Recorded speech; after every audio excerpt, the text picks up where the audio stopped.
Hi, this is Eric Lehman, and I am the curator of the Game Changer Movement. And I wanted to share a story with you about one of the first events that happened in Ithaca, New York, when we were launching the Game Changer Movement. And it was a beautiful program. We were creating a huge peace sign, the hand peace sign, out of repurposed violent video games. And I had a group of about 18 high school students from a local high school come to a community center, and I was so excited about how this program was going.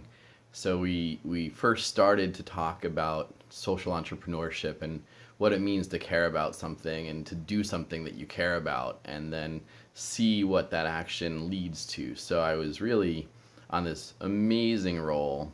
And then we transitioned from that conversation to actually making a piece, a game changer piece. And um, it was a very interesting experience because a lot of the kids engaged, the students engaged, and then there were two boys who stood aside and just did not participate. And so after I got everyone set up to create the art, I took the boys, the young men aside, and I said, "So what's the deal? Why aren't you participating?" And then a moment changed my life in that conversation. And basically, one of the two students said, "Here's the deal, Eric. Violent video games saved my life."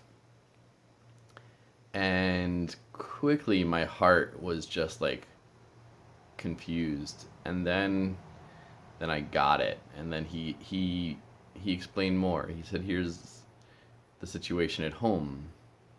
My mom is mentally ill and my dad is always stoned, and the video game community is the only thing that is consistently there with me.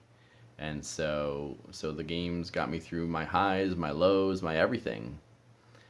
And that was the moment where the game changer movement took a new gear. And basically I realized that we had a lot more work set out for us because the games are really powerful, and they deliver a sense of community, a sense of significance, a sense of belonging, a sense of holy cow, there's so much in there.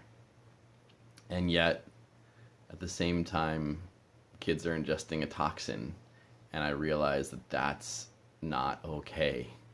To borrow from parenting language, it's just not okay. So I share that story because that was the moment where I realized, I looked back at my childhood and I said to myself, wow, when things didn't really feel that good at home, I turned to music. I turned to my CD collection. So, and if someone came into my school and asked me to cut my CD collection into pieces and transform it into art, I would have told them they had another thing coming. So that's one of the stories of the Game Changer movement, and why I feel it's so important for us to create amazing alternatives. And the incentives that we want to create as you support this campaign are going to be what lifts kids up. And they're going to be the games that you want your kids to play, that your community, that your society wants your kids to play. Because we're going to create content, create gaming platform opportunities that will allow kids to shine and to feel that sense of community, that sense of purpose, that sense of urgency that the games create, and that sense of significance that we all want. We all want to feel big in our lives, and there's no one who wants to feel bigger than a child going through adolescence. I mean, it's a big time, and it's when you flex your muscles and your body changes and you want to see the impact you can have on the world. And it's so interesting that the gaming world is one of the only worlds where you can still do that without too much reprimand. So let's just look at that.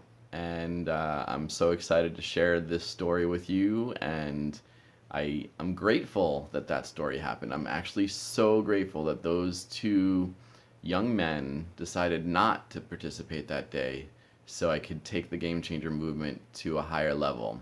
Thanks so much for viewing this. There's more to come tomorrow.